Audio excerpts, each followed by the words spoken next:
Alright guys, I'm going to show you how I do a smoked brisket from start to finish.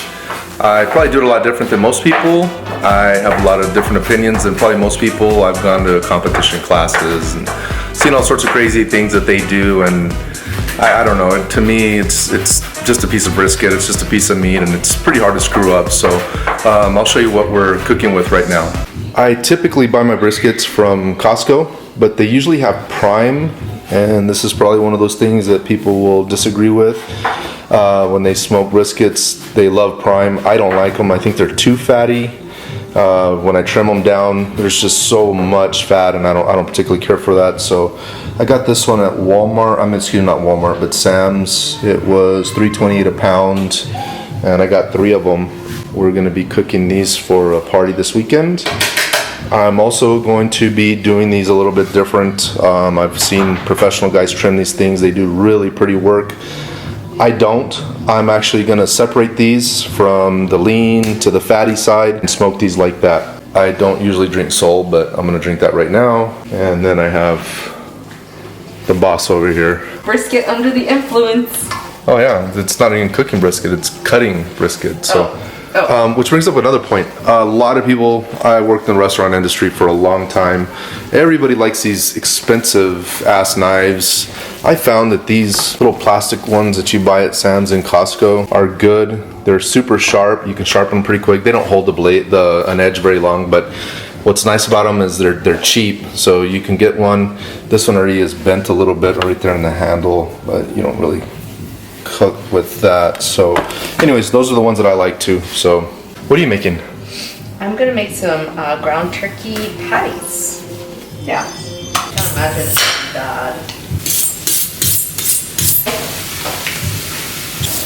I just like to rinse all the blood off the meat. Yeah, right? I don't think so. I never asked him. Here's a big piece of fat that I like to trim off, and what I like to trim about, the reason I like to trim that is it kind of gives me an idea right here of where I'm going to cut to separate the lean from this really nice fatty piece right here. I also like to cut this piece off right here, this brown piece. So there's a lot of loss on these already, and that's kind of why I don't like going with prime. So you can see the line that comes through here, and that's the one I'm going to be trimming off, and it goes all the way through, and then we'll have this lean piece.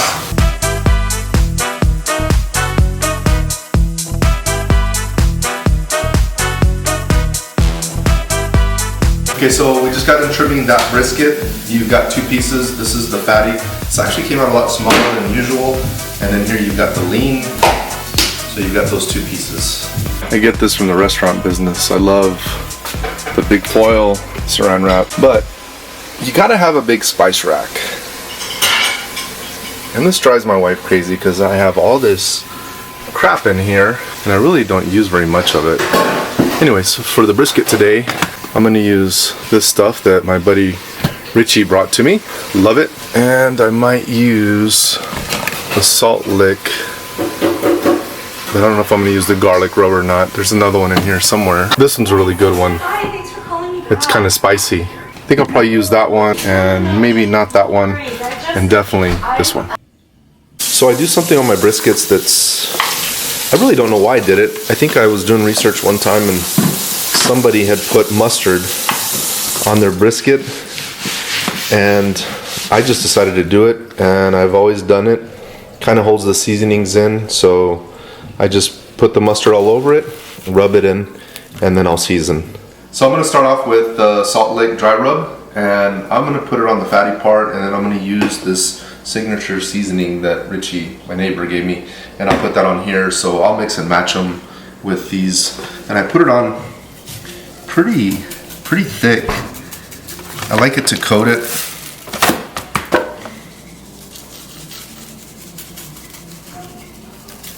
So I use quite a bit of that on there. Woo, I'm gonna sneeze.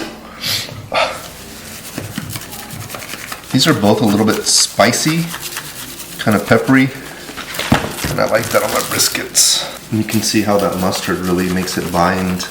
Not bind, but it actually makes it stick.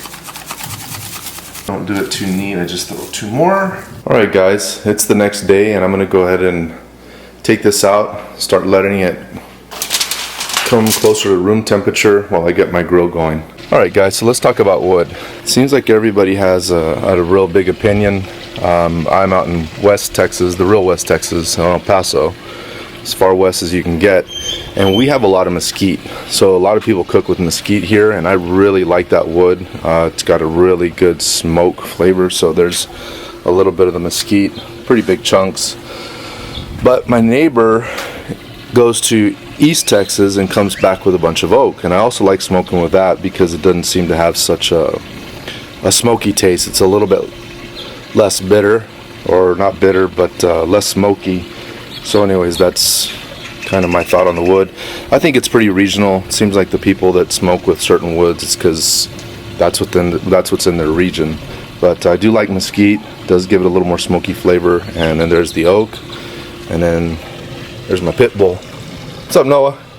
He can't hear for shit.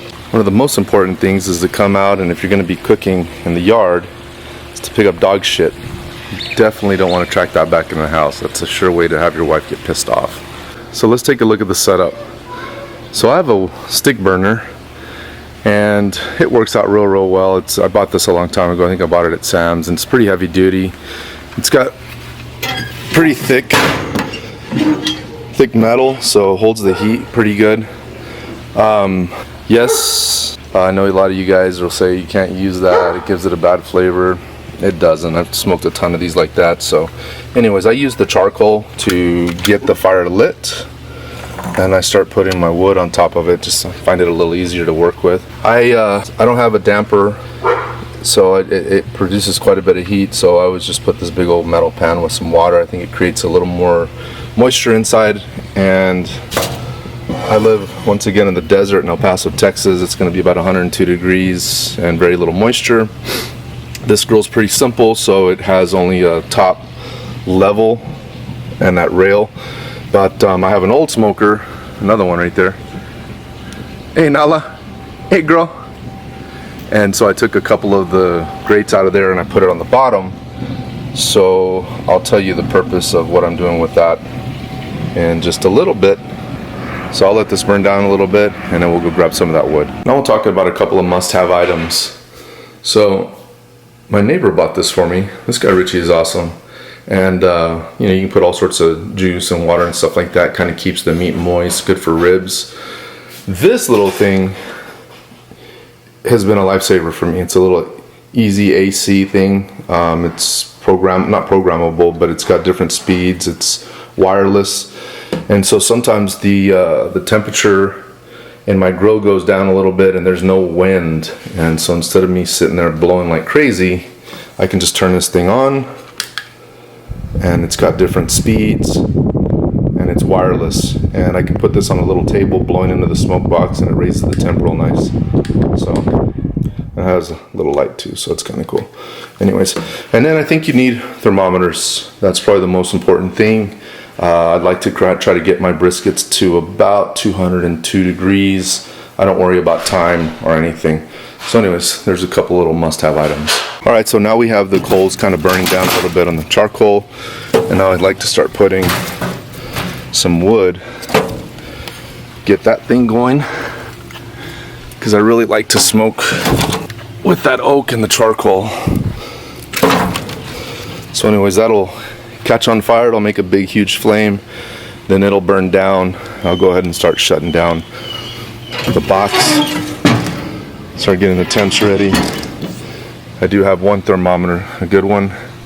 I'll be cooking between, I don't know, 225 to 275, and try to keep it around 250-ish. There it goes.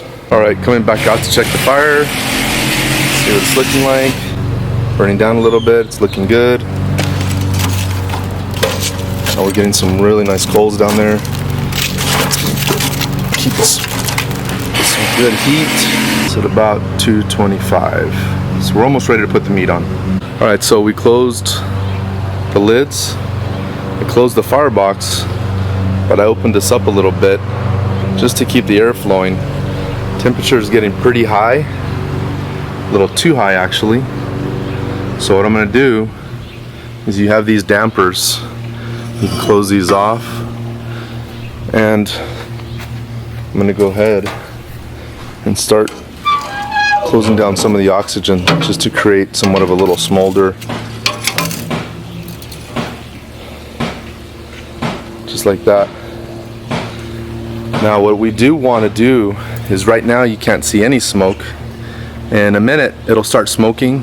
You don't want to have really this just billowing smoke. It makes the meat taste bad and bitter. So you do want to have like a little bit of a blue clear smoke. So we'll come back to that in a minute. Okay, so now I'm going to go ahead and start putting this meat on the grill. And yesterday we talked about the lean cuts and the fatty cuts. I know this grill is going to be hotter on top than on the bottom, and the pieces of meat that I need to protect the most are going to be the lean parts.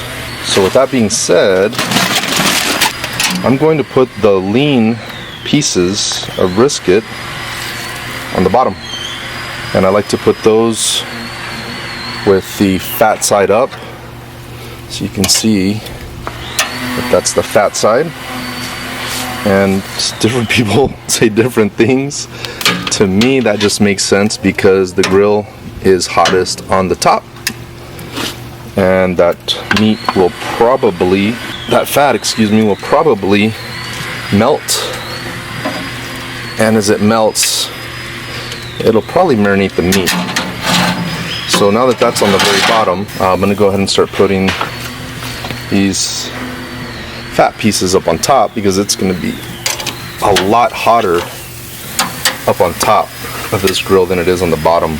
The reason I do that is because this has a lot of fat in it, and I kind of actually like it to burn up a little bit, make it crispy. I don't like a burn end. So now that that's all out of the way, I'm going to go ahead and start putting my thermometers in there because it's really important. So this thermometer thing that I have, it has two probes, and that just helps me. And I'm just going to go in somewhat towards the middle. So there you have it. There's the meats. There's the fire. Everything's getting hot. And what I like about this thermometer is that it's wireless. So I can walk away, take this inside with me, and I can kind of watch my meat from inside. So we're going to let this go for a long time. Alright, so we started cooking at 10:30, and this is that smoke I'm telling you. You just want a light smoke coming off that thing. My grill's not very well sealed, and there's a little bit of smoke coming out from all the little areas and stuff, and I work on sealing that, but I don't care. And they say if you're looking, you're not cooking, but just so you can kind of see what's happening in there. And then also the temperature on that is almost perfect. So right now the temperature's at 160 and 154, and we may get a stall, and basically that's just when the temperature stops climbing, and it just stays like that for a little while. I'm not worried about it, you just keep cooking through it. So I just pulled these off of the grill, and I'm going to cover them with the saran wrap and foil and just let them rest. Alright, so I'm going to be pulling these briskets off. Actually, I just took off the point cut that I had up on top. It went ahead and got to about 200 degrees, so I pulled those. And now the lean ones I brought up, I don't know if you remember, I had them on the lower rack and I brought them up, and now they're at 200. And that's also called the flat, or a decal. So anyways, that's what I'm pulling off. These things are done.